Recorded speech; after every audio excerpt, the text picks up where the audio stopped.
1935 সালের এক ঘটনা যা শুনলে আপনার শরীর শিউরে উঠবে।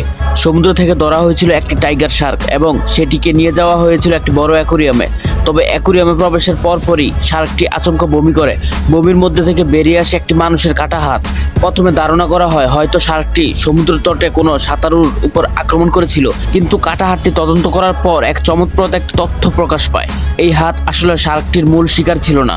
তদন্তে জানা যায় টাইগার শার্কটি সমুদ্রে আরেকটি ছোট শার্ককে গিলে খেয়ে ফেলেছিল, আর সেই ছোট শার্কের পেটেই ছিল এই হাতটি আরো পরীক্ষা নিরীক্ষা করার পর বোঝা যায় এটি কোনো ধারালো অস্ত্র দ্বারা কাটা হয়েছে, অর্থাৎ এটি কোনো হত্যাকাণ্ডের একমাত্র প্রমাণ। হাতটিতে থাকা আঙুলের ছাপ এবং একটি ট্যাটুর সাহায্যে নিশ্চিত করা হয় যে এটি 18 দিন আগে নিখোঁজ হওয়া জেমস স্মিথের হাত। এই হাতের সূত্র ধরে পুলিশ একাধিক ক্লু অনুসরণ করে পৌঁছে যায় প্যাট্রিক নামের এক ব্যক্তির কাছে।